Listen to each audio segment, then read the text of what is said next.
ভাবিছিলোঁ মানে ৰাজস্থানখন পূৰা শুকান মৰুভূমি জেগালৈ ভাবিছোঁ, কিন্তু যিমান শুকান হ'লেও চাওক এইফালে পানী পূৰা আছে। তো এনেকৈ মানে ইয়াতে আমি গা ধুই ল'লোঁ মজাকৈ। হেল্ল' এভৰিৱান, তো সকলোকে ৰাজস্থানৰ পৰা শুভ মানে ৰাতিপুৱা জনাইছোঁ। তো এতিয়া সময় হৈ গ'ল 10টামান হৈ গ'ল। তো ৰাতি আমাৰ ট্ৰেইনখন ইয়াতে পাই গ'ল, ৰাতিপুৱা পাই গ'লহি। তো গা চা ধুলোঁ, ধুই পিনি এতিয়া অলপ ওলাই আহিছোঁ। তো আমাৰ ট্ৰেইনখন এনেকৈ সেয়া এতিয়া ৱাশ্বিং মেচিনত ধুই হৈ গ'ল, পূৰা ভিতৰত চাফা কৰি আছে এতিয়া। আৰু আপোনালোকে ট্ৰেইন কেনেকৈ ধুই জানেনে?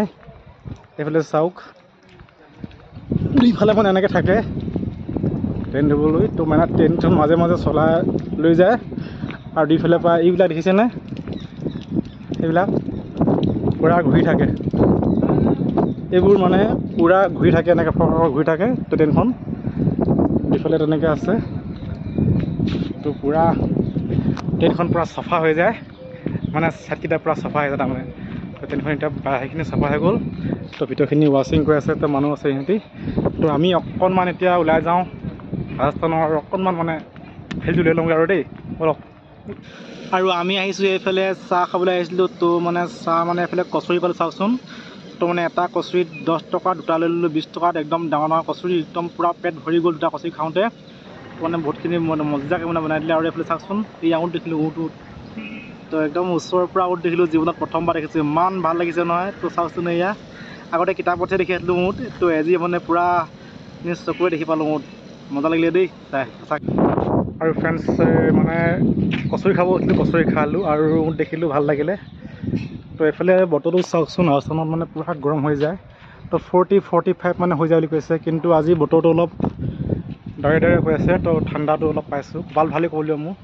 আৰু ধুনীয়াকৈ এইফালে বতাহ চতাহ মাৰি আছে, তো সেইকাৰণে বহুত ভাল লাগিছে। কিন্তু যেতিয়া মানে গৰম হৈ যায়, 40+ হৈ যায়, মানে 45লৈকে হয় বুলি কৈছে ৰাজস্থানত। তো মানে তেতিয়া মানে পূৰা গৰম বতাহ মাৰে বুলি কৈছে। তো মানুহ মানে সাধাৰণতে আমাৰ নিচিনা মানুহ আহিলে পূৰা দিগদাৰ আছে। তো এনেকুৱা বতৰটো অলপ গৰম মানে ইয়াত। আৰু ভাবিছিলোঁ মানে ৰাজস্থানখন পূৰা শুকান মৰুভূমি জেগালৈ ভাবিছোঁ, কিন্তু যিমান শুকান হ'লেও চাওক এইফালে পানী পূৰা আছে। তো এনেকৈ মানে ইয়াতে আমি গা ধুই ল'লোঁ মজাকৈ, গাটো ধুই ভাল লাগিলে। তো এইফালে চাওকচোন, নতুনকৈ এইবোৰ জেগা বোলে গোটেই মৰুভূমি আছে বুলি শুনিছিলোঁ। এইবোৰ জেগা গোটেই মৰুভূমি আছে বুলি কৈছে, কিন্তু নতুনকৈ এইবোৰ গছ ৰুইছেহে। এইবোৰ সৰু সৰু গছ দেখিছেনে? পূৰা এইবোৰ আগতে মৰুভূমি আছিলে। তো মৰুভূমি এতিয়া চাওক, মৰুভূমি জেগাবোৰ মানে গছ চছ ৰুই পূৰা ধুনীয়া কৰি দিছে জেগাবোৰ। তো মানে টাউন চাউন চব এইবোৰ মানে আগতে মৰুভূমি আছিল বুলি কৈছে। তো মৰুভূমি আছিল বুলি শুনিছোঁ। তো এতিয়া মানে পূৰা জেগাবোৰ গছ গছনি ৰুই পূৰা আমাৰ পূৰা বৰষুণ চৰষুণ দিয়ে, এতিয়া ভাল হ'ল মানে। ইয়াত মানে খেতি বাতি চবেই হয়। তো ভাবিছিলোঁ মানে ৰাজস্থানত খেতি বাতিত নহয় নেকি ভাবিছিলোঁ, কিন্তু চব খাবলৈ কৈছে ইয়াতে খেতি বাতি। আৰু এইফালে চাওক, মানে মৰুভূমি এলেকাবোৰত মানে পূৰা সঘনাই মানে গছ গছনি ৰুই কৈ থাকে ইয়াত। এয়া ছঘন বৃক্ষৰোপণ স্থল, ইয়াত মানে সঘনাই মানে গছ পুলিবিলাক ৰুই থকা হয়।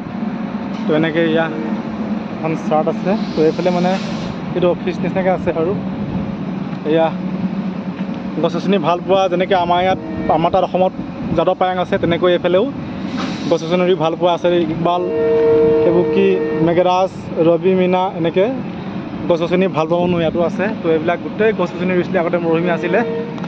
ইয়াত মানে এনি টাইম মানে গছ গছনি ৰুই থকা হয়, পুলিবোৰ ৰোপণ কৰি পিনে। এইবোৰ মানে বাগান নিচিনা তৈয়াৰ কৰি লোৱা হয় ইয়াত, মানে ইয়াৰ পৰা পুলিবোৰ নি চবতে ৰোৱা হয়। আৰু মানে বাহিৰত নোৱাৰিলে বহুত গৰম, বতাহ মাৰি আছে যদিও বহুত গৰম তাৰমানে। তো মানে এতিয়া গাড়ী চাড়ী ভিতৰত ধোৱা হৈ গ'ল প্ৰায়। তো এইফালে গাড়ী চাড়ী দেখিনে ভিতৰত ধুনীয়াকৈ চাফা আকৌ ধুই মেলি হৈ গ'ল। তো পূৰা AC চলাই দিছে। তো ৰুমলৈ আহি গ'লোঁ।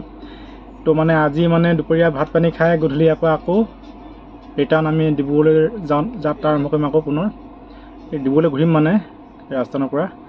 তো দুপৰীয়া ভাত পানী খাই অলপ মানে শুব লাগিব, শুই পিনি আকৌ গধূলি যাব লাগিব নহয়। তো এডিট চেডিট কৰি ভিডিঅ' এতিয়া এৰি দিছোঁ আৰু দেই। Bye bye, love you.